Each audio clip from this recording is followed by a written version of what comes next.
അസ്സലാമു അലൈക്കും. എൻ്റെ പേര് സുഹൈൽ എന്നാണ്. നമ്മുടെ പ്രധാനമന്ത്രി പറഞ്ഞു ഇന്ത്യയിലെ മുസ്ലിങ്ങൾ ഇന്ത്യക്ക് വേണ്ടി ജീവിക്കാൻ തയ്യാറാണ്, മരിക്കാൻ തയ്യാറാണ് എന്ന്. അതിനുശേഷം നമ്മുടെ രാഷ്ട്രപതി പ്രണാബ് മുഖർജി പറഞ്ഞു നമ്മുടെ ഇന്ത്യൻ മുസ്ലിങ്ങൾക്കിടയിൽ കേവലം വിരലിലെണ്ണാവുന്ന ആൾക്കാർ മാത്രമേ ഭീകരവാദവുമായിട്ട് ബന്ധപ്പെടുന്നുള്ളൂ എന്നും. അപ്പോൾ ഈ കോടാനുകോടി വരുന്ന ഇന്ത്യൻ മുസ്ലിങ്ങളെ കേവലം 4 പേരെ മുൻനിർത്തി ഈ ഭീകരവാദത്തിന്റെ മുൾമുനയിൽ നിർത്താൻ സാധിക്കുന്നുണ്ടെങ്കിൽ അതിനു പിന്നിൽ വൻപിച്ച ഒരു ഗൂഢാലോചന തന്നെ നടന്നിട്ടുണ്ടാവണം. ഈ ഗൂഢാലോചനയെ കവച്ചു വെക്കാൻ ഇന്ത്യൻ മുസ്ലിങ്ങൾ ഈ വർത്തമാന കാലഘട്ടത്തിൽ സ്വീകരിക്കേണ്ട നിലപാടുകളും ഇനി മുന്നോട്ട് പോകേണ്ട പ്രവർത്തന രീതികളും എന്താണെന്നാണ് അക്ബർ സാഹിബിന്റെ അഭിപ്രായം. വളരെ പ്രധാനപ്പെട്ട ഒരു ചോദ്യമാണിത്.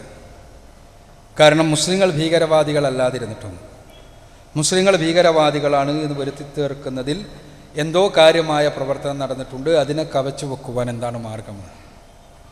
യഥാർത്ഥത്തിൽ ഇന്ത്യയിലെ മുസ്ലിങ്ങളുടെ മാത്രമുള്ളൊരു പ്രശ്നമല്ല ഇത് എന്നാണ് എൻ്റെ സുഹൃത്ത് നമ്മളെല്ലാവരും മനസ്സിലാക്കേണ്ടത്.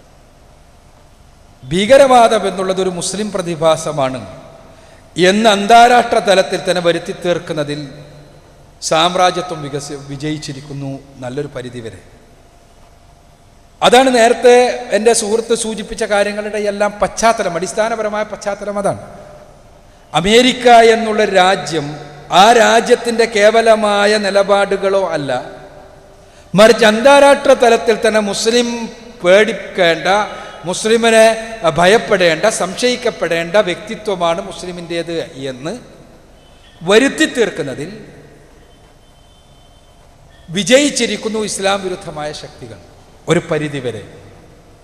അതിനൊരുപാട് കാരണങ്ങളുണ്ട്. അതിൻ്റെ കാരണങ്ങളിൽ പ്രധാനപ്പെട്ടത് സാമ്രാജ്യത്വത്തിൻ്റെ ദാർശനികമായ ശത്രുവാണ് മുസ്ലിങ്ങൾ എന്നുള്ളതാണ്. ഇന്ത്യയുടെ മാത്രം പ്രശ്നമല്ല ഇത്. ഇന്ത്യയിലുള്ള മുസ്ലിമിൻ്റെ മാത്രം പ്രശ്നമല്ല, ലോകത്തെങ്ങുമുള്ള മുസ്ലിമിൻ്റെ പ്രശ്നമാണ്. ആ ലോകത്തെങ്ങുമുള്ള മുസ്ലിം അവൻ ഭീകരവാദിയായി ചിത്രീകരിക്കപ്പെടുന്നു. അവൻ്റെ ചിഹ്നങ്ങൾ, അവൻ്റെ മതപരമായ ചിഹ്നങ്ങളും അവൻ്റെ ജീവിത രീതിയും അവൻ്റെ ജീവിതശൈലിയും അവൻ്റെ സംസ്കാരവുമെല്ലാം അത് ഭീകരവാദത്തിൻ്റെതാണ് എന്ന് തെറ്റിദ്ധരിക്കുന്നു. ഇതിന് ഒരു ദിവസം ഉണ്ടായി വന്നൊരു പ്രതിഭാസമല്ല ഇത്. ഇത് വളരെ സമർത്ഥമായി മീഡിയ ഉപയോഗപ്പെടുത്തിക്കൊണ്ട് നമ്മുടെ എല്ലാം തലച്ചോറുകൾക്കകത്ത് സാമ്രാജ്യത്വം അടിച്ചേൽപ്പിച്ച ഒരാശയമാണിത്. ആ ആശയം വ്യാപകമാണിന്ന്. ആ ആശയത്തെ പ്രതിരോധിക്കേണ്ടത് യഥാർത്ഥത്തിൽ മുസ്ലിങ്ങൾ യഥാർത്ഥ മുസ്ലിങ്ങളായിക്കൊണ്ട് തന്നെയാണ് എന്നാണ് ഞാൻ വിശ്വസിക്കുന്നത്. എന്തുകൊണ്ടെന്നാൽ ഇവർ ചെയ്യുന്നത് മുസ്ലിങ്ങൾക്ക് സ്വാഭാവികമായും ഏത് സ്ഥലത്താണെങ്കിലും എല്ലാ സമൂഹങ്ങളും എപ്പോഴും തൃപ്തരാവില്ല. ഏതെങ്കിലും നിലക്കെല്ലാമുള്ള അസംതൃപ്തികൾ എവിടെയും ഉണ്ടാകാം. ഇന്ത്യയിൽ മുസ്ലിങ്ങൾക്ക് അസംതൃപ്തിയുള്ളതുപോലെ സിഖുകാർക്ക് അസംതൃപ്തിയുണ്ട്, മറ്റു പല മതവിഭാഗങ്ങൾക്കും അസംതൃപ്തിയുണ്ട്, ഉണ്ടാകാം. ഇന്ത്യയിൽ മാത്രമല്ല എവിടെയും ഉണ്ടാകാം. ജനാധിപത്യ ക്രമത്തിൽ പ്രത്യേകിച്ച് സ്വാഭാവികമായും ജനാധിപത്യം എന്ന് പറഞ്ഞാൽ സ്വാഭാവികമായും ഭൂരിപക്ഷത്തിൻ്റെ ആധിപത്യമാണ്. ആ ഭൂരിപക്ഷത്തിൻ്റെ ആധിപത്യം വരുമ്പോൾ അതിൻ്റേതായ പ്രശ്നങ്ങൾ ഉണ്ടാകാം. നമ്മുടെ ഭരണഘടനയുടെ സവിശേഷത എന്ന് പറഞ്ഞാൽ ന്യൂനപക്ഷത്തിൻ്റെ പ്രശ്നങ്ങളെ മുൻകൂട്ടി കാണാനും ആ പ്രശ്നങ്ങൾക്കുള്ള പരിഹാരം നിർദ്ദേശിക്കാനും നമ്മുടെ ഭരണഘടനാ ശില്പികൾക്ക് കഴിഞ്ഞു എന്നുള്ളതാണ് ഞാൻ സൂചിപ്പിക്കുന്നത്. അപ്പോൾ ഇങ്ങനെ ഈ തെറ്റിദ്ധാരണയുടെ മുൾനിലയിൽ നിർത്തുമ്പോൾ ഈ അസംതൃപ്തിയുള്ള ആളുകളെ, ആ അസംതൃപ്തരായ ആളുകൾക്ക് പ്രശ്നപരിഹാരമായി കലാപത്തിൻ്റെ മാർഗം നിർദ്ദേശിച്ചു കൊടുക്കുകയാണ് യഥാർത്ഥത്തിൽ മീഡിയ ചെയ്യുന്നത്. ആ മീഡിയ വളരെ സമർത്ഥമായി അസംതൃപ്തരായ ആളുകൾക്ക് കലാപത്തിൻ്റെ മാർഗം നിർദ്ദേശിച്ചു കൊടുക്കുന്നു. എന്ത്? ഈ പ്രശ്നത്തിനുള്ള പരിഹാരമായി. കലാപം വഴി സത്യത്തിൽ പ്രശ്നപരിഹാരമാവില്ല എന്ന് മാത്രമല്ല, അവർ ആത്മഹത്യയുടെ സ്വയം നാശത്തിൻ്റെ മാർഗത്തിലേക്കായിരിക്കും നടന്നു പോകുന്നത്. അപ്പോൾ അതിൽ നിന്ന് തന്നെ ഉദാഹരണങ്ങൾ എടുക്കുന്നു. ആ ഉദാഹരണങ്ങൾ ലോകത്തിൻ്റെ മുന്നിൽ കാണിച്ചിട്ട് ഇതാ ഇസ്ലാം ഭീകരവാദമാണ് എന്ന് വരുത്തി തീർക്കാൻ കഴിയുന്നു. അവർക്കതിന് രാഷ്ട്രീയമായ ലക്ഷ്യമുണ്ട്, സാംസ്കാരികമായ ലക്ഷ്യമുണ്ട്. രാഷ്ട്രീയമായ ലക്ഷ്യം മുസ്ലിങ്ങൾ ഉള്ള സ്ഥലങ്ങളിൽ എപ്പോഴും ആ സ്ഥലങ്ങൾ എപ്പോഴും ഇങ്ങനെ പ്രശ്നബാധിതമാകണമെന്നതാണ്. അതിനെന്താ? അതിൻ്റെ ലക്ഷ്യം എന്താണ്? മുസ്ലിങ്ങളുള്ള സ്ഥലത്താണ് എണ്ണയുള്ളത്. ആ എണ്ണയുള്ള സ്ഥലങ്ങളിൽ ഇടപെടാൻ കഴിയണമെങ്കിൽ അവിടെ എന്നും പ്രശ്നങ്ങൾ ഉണ്ടായിക്കൊണ്ടേയിരിക്കണം. അതല്ലാതെ ഏഷ്യയിലുള്ളൊരു സ്ഥലത്ത് ഇടപെടാൻ അമേരിക്കൻ ഐക്യനാടുകളിലുള്ളൊരു നാടിന് കഴിയില്ല. അത് പ്രത്യേകിച്ച് പുതിയ കാലഘട്ടത്തിലെ രാഷ്ട്രീയ ക്രമത്തിൽ അത് കഴിയണമെങ്കിൽ ഇവിടെ എന്നും നീറുന്ന പ്രശ്നമുണ്ടാകണം. ആ നീറുന്ന പ്രശ്നം നിലനിൽക്കുന്ന നാടുകളിൽ ഇടപെടാൻ കഴിയണം. ഇത് തന്നെയാണ് പ്രശ്നം. ഇന്ത്യ രാജ്യത്തെ സംബന്ധിച്ചിടത്തോളം ഇന്ത്യയിൽ ഒരല്പം വ്യത്യസ്തമാണ് സ്ഥിതിഗതികൾ. ഞാൻ നേരത്തെ പറഞ്ഞതുപോലെ ബ്രിട്ടീഷുകാരൻ വിട്ടേച്ചു പോയ അവൻ്റെ ആത്മാവുണ്ട് ഇവിടെ. അവൻ്റെ വിഷബീജങ്ങൾ ഇവിടെ വളരുന്നുണ്ട്. ആ വിഷബീജങ്ങളാണ് ഹിന്ദുവിനെയും മുസ്ലിമിനെയും പരസ്പരം തമ്മിലടിപ്പിക്കുക എന്ന തലം കടന്നു വരുന്നത്. മാത്രവുമല്ല, ഇന്ത്യയെ സംബന്ധിച്ചിടത്തോളം നമ്മൾ മനസ്സിലാക്കേണ്ട മറ്റ് ചില സത്യങ്ങൾ കൂടിയുണ്ട്. അത് നമ്മൾ മനസ്സിലാക്കേണ്ടതുണ്ട്. ഹിന്ദുവാണെങ്കിലും മുസ്ലിം ആണെങ്കിലും ഇന്ത്യയുടെ തലച്ചോർ പുതിയ കാലഘട്ടത്തിൽ കൂടുതൽ പ്രസക്തമാണ്. ഇന്ന് സിലിക്കൺ വാലി എടുത്തു നോക്കിയാൽ ഇന്ത്യക്കാരായ ഒരുപാട് ആളുകളെ നിങ്ങൾക്ക് അവിടെ കാണാൻ കഴിയുന്നു. ഇന്ത്യയുടെ മൊത്തത്തിൽ പ്രത്യേകിച്ച് നമ്മുടെ ദക്ഷിണേന്ത്യയുടെ അവസ്ഥ എന്ന് പറഞ്ഞ് ദക്ഷിണേന്ത്യയുടെ തലച്ചോർ എന്ന് പറയുന്നത് കുറെ കൂടി മാത്തമാറ്റിക്കൽ ബ്രെയിനാണ്. ഈ മാത്തമാറ്റിക്കൽ ബ്രെയിൻ ആധുനിക കാലഘട്ടത്തിൽ കൂടുതൽ ആവശ്യമുണ്ട്. ആ ആവശ്യമുള്ള സ്ഥലത്ത് ജീവിക്കുന്ന ആളുകളാണ് ഇന്ത്യയിലുള്ള ആളുകൾ. ഇവിടെ ഈ രാജ്യം അതിൻ്റെ തലം വെച്ചുകൊണ്ട് മുന്നോട്ട് പോയാൽ ഈ രാജ്യത്തിലെ നമ്മുടെ ഏറ്റവും വലിയ സമ്പത്ത് ഇവിടുത്തെ ഹ്യൂമൻ റിസോഴ്സാണ്.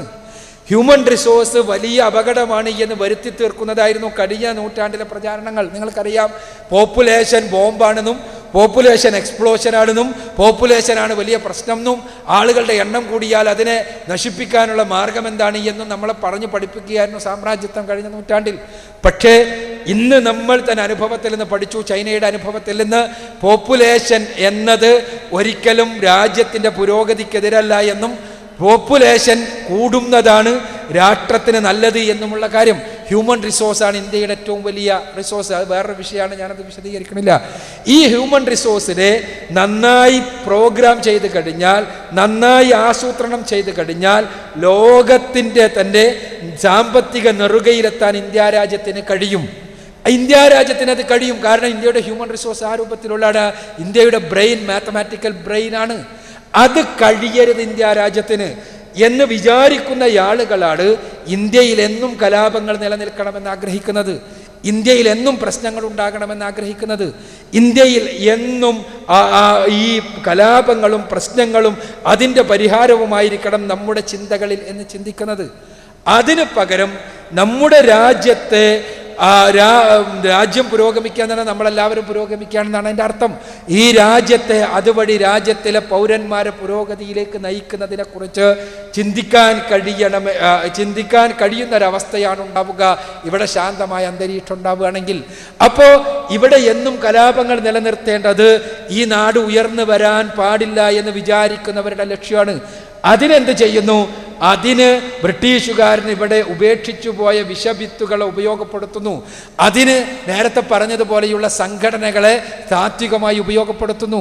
അതിൻ്റെ തലത്തിൽ തന്നെ ഇന്ന് അത്തരം ആളുകൾ തന്നെ അധികാരങ്ങളിലെത്തുന്ന അവസ്ഥാവിശേഷം ഉണ്ടാകുന്നു. ഇവിടെ നമുക്കെന്ത് ചെയ്യാനുണ്ട്? നമുക്ക് ചെയ്യാനുള്ളത് ഒരു മുസ്ലിം എന്നുള്ള നിലക്ക് യഥാർത്ഥ മുസ്ലിമായി ജീവിക്കുക എന്നത് തന്നെയാണ് എന്നാണ് എനിക്ക് പറയാനുള്ളത്. എന്തുകൊണ്ടെന്നാൽ ഇസ്ലാമിനെതിരെയുള്ള വിരോധം വളർത്തുക വഴിയാണ് യഥാർത്ഥത്തിൽ ഇത്തരം ആളുകൾ പോലും അവരുടെ പ്രത്യയശാസ്ത്ര പ്രചാരണം നടത്തുന്നത്.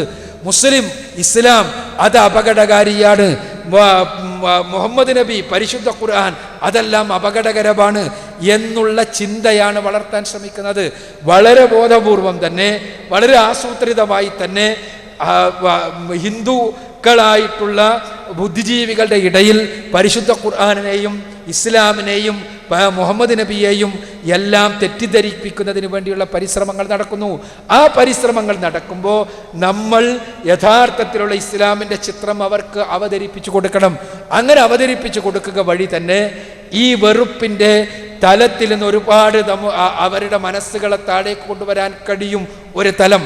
രണ്ടാമത്തേത്, ഇവിടെ നമ്മളിപ്പോൾ ചെയ്തതുപോലെ ഇവിടെ നമ്മൾ ഒരു സാഹചര്യത്തെ ഉപയോഗപ്പെടുത്തുകയാണ് ചെയ്തത്. യഥാർത്ഥത്തിൽ ഈ ഹെഡിങ്ങിൽ സംശയിക്കുന്നവരോടെല്ലാം എനിക്ക് പറയാനുള്ളത് അതാണ്. മുസ്ലിങ്ങളുടെ ദേശക്കൂറ് ചോദ്യം ചെയ്യപ്പെടുന്നതിന് വേണ്ടി ഊർജം ഉപയോഗപ്പെടുത്തുന്നതിൻ്റെ, അല്ലെങ്കിൽ അതിനുവേണ്ടി ബുദ്ധി ഉപയോഗപ്പെടുത്തുന്നതിൻ്റെ 1% പോലും മുസ്ലിങ്ങളുടെ ദേശക്കൂറ് ഉള്ളവരാണ് മുസ്ലിങ്ങൾ എന്ന് സ്ഥാപിക്കുന്നതിന് വേണ്ടിയോ അതിൻ്റെ വസ്തുതകളെ ജനങ്ങളുടെ മുന്നിൽ വെക്കുന്നതിന് വേണ്ടിയോ ഊർജവും ബുദ്ധിയും ഉപയോഗപ്പെടുത്തപ്പെടുന്നില്ല ഇന്ത്യ രാജ്യത്ത്. അത്തരം ഒരു സാഹചര്യത്തിൽ മുസ്ലിങ്ങൾ ഈ രാജ്യത്തെ സ്നേഹിക്കുന്നവരാണ് എന്ന പ്രധാനമന്ത്രിയുടെ പ്രസ്താവനയുടെ വെളിച്ചത്തിൽ മുസ്ലിങ്ങൾ ദേശക്കൂറുള്ളവരാണ് എന്നുള്ള വസ്തുത, അതിൻ്റെ ചരിത്രപരമായ അടിത്തറ ലോകത്തിൻ്റെ മുന്നിൽ വിളിച്ചു പറയുവാൻ ലഭിക്കുന്ന അവസരങ്ങളെ ഉപയോഗപ്പെടുത്തണം എന്ന് തന്നെയാണ് ഞാൻ വിശ്വസിക്കുന്നത്. നേരത്തെ ചോദ്യോത്തരം പറഞ്ഞപ്പോൾ സൂചിപ്പിച്ചതുപോലെ അത്തരം അവസരങ്ങളെ ഉപയോഗപ്പെടുത്തണം മുസ്ലിങ്ങൾ എന്ന് തന്നെ ഞാൻ വിശ്വസിക്കുന്നു. അത്തരം അവസരങ്ങൾ ഉപയോഗപ്പെടുത്തുക വഴി സംഭവിക്കുക തീർച്ചയായും എതിരിലുള്ള പ്രത്യയശാസ്ത്രത്തിൻ്റെ തകർച്ചയായിരിക്കും. മുസ്ലിങ്ങളെ സംബന്ധിച്ചിടത്തോളം ഈ മുസ്ലിങ്ങൾ ഭീകരരാണ് എന്ന് വരുത്തി തീർക്കുവാൻ വേണ്ടിയുള്ള പരിശ്രമങ്ങൾ നടക്കുമ്പോൾ നേരത്തെ ചോദ്യകർത്താവ് സൂചിപ്പിച്ചതുപോലെ ആ പരിശ്രമങ്ങളുടെ ഫലമായി ചില ആളുകൾക്ക് വല്ലാതെ ദുരിതങ്ങൾ അനുഭവിക്കേണ്ടി വരുമ്പോൾ അതിൻ്റെ ഫലമായി വിചാരണ തടവുകാരായി പിടിക്കപ്പെട്ട ആളുകൾക്ക് പോലും വിചാരണ പോലും കഴിയാതെ വർഷങ്ങളോളം ജയിലിൽ കിടക്കേണ്ട അവസ്ഥയുണ്ടാകുമ്പോൾ ഇവിടെയെല്ലാം തന്നെ നമ്മൾ പരിശ്രമിക്കേണ്ടത് നമ്മൾ ലോകത്തിൻ്റെ മുന്നിൽ ഇസ്ലാമിൻ്റെ യഥാർത്ഥത്തിലുള്ള വക്താക്കളായി തീരുകയും അങ്ങനെ ഇസ്ലാം സമാധാനത്തിൻ്റെ ആദർശവാണി എന്നുള്ള വസ്തുത ആളുകളെ ബോധ്യപ്പെടുത്തുകയും ചെയ്യണം ഒന്നാമതായി. അതോടൊപ്പം തന്നെ ഇത്തരം പ്രശ്നങ്ങളിൽ ഞാൻ നേരത്തെ സൂചിപ്പിച്ചതുപോലെ ഭരണഘടന ഉപയോഗപ്പെടുത്തിക്കൊണ്ടുള്ള പോരാട്ടം വളരെ ശക്തമായി നടക്കുകയും വേണം. ആര് തന്നെ എങ്ങനെ മുസ്ലിങ്ങളുടെ അവകാശങ്ങളെ ചവിട്ടിമതിക്കാൻ ശ്രമിച്ചാലും ഇന്ത്യയുടെ ഭരണഘടന ഉപയോഗിച്ച് ആ ചവിട്ടിമതിക്കൽ നടത്താതിരിക്കുവാൻ ആവശ്യമായ സംവിധാനങ്ങൾ ചെയ്യാൻ കഴിയുമെന്ന് തന്നെയാണ് നമ്മൾ പ്രതീക്ഷിക്കുന്നത്. എന്തുകൊണ്ടെന്നാൽ ഇന്ത്യയുടെ ഭരണഘടന അത്തരം ഒരു പരിപ്രേക്ഷ്യത്തിൽ തയ്യാർ ചെയ്യപ്പെട്ടതാണ്. അതുകൊണ്ട് തന്നെയാണ് ഭീകരതയുടെ മാർഗം സ്വീകരിച്ച ആളുകൾ തന്നെ പലരും, അഥവാ യഥാർത്ഥത്തിൽ സായുധമായ സമരമാണ് മുസ്ലിങ്ങളുടെ രക്ഷയ്ക്ക് വേണ്ടത് എന്ന് പറയുകയും പഠിപ്പിക്കുകയും ചെയ്ത ആളുകളിൽ തന്നെ പലരും ജനാധിപത്യത്തിൻ്റെ മാർഗത്തിലേക്കും ഭരണഘടന ഉപയോഗിച്ചുള്ള പ്രതിരോധത്തിൻ്റെ പക്ഷത്തേക്കും കടന്നു വന്നിട്ടുള്ളത് തന്നെ അതുകൊണ്ടാണ് എന്ന് ഞാൻ മനസ്സിലാക്കുന്നു. അതുകൊണ്ട് തന്നെ ഇത്തരം ഒരു ജനങ്ങൾക്കിടയിൽ ഈ ഭീകരവാദത്തെക്കുറിച്ചുള്ള തെറ്റിദ്ധാരണ ഇല്ലാതെയാക്കാൻ, മുസ്ലിങ്ങൾ അതല്ല എന്ന് മനസ്സിലാക്കി കൊടുക്കുവാൻ ഇസ്ലാമികമായ ജീവിതവും ഇസ്ലാമിൻ്റെ സന്ദേശ പ്രചരണവുമാണ് നടത്തേണ്ടത് എന്നാണ് ചുരുക്കത്തിൽ എനിക്ക് സൂചിപ്പിക്കുവാനുള്ളത്.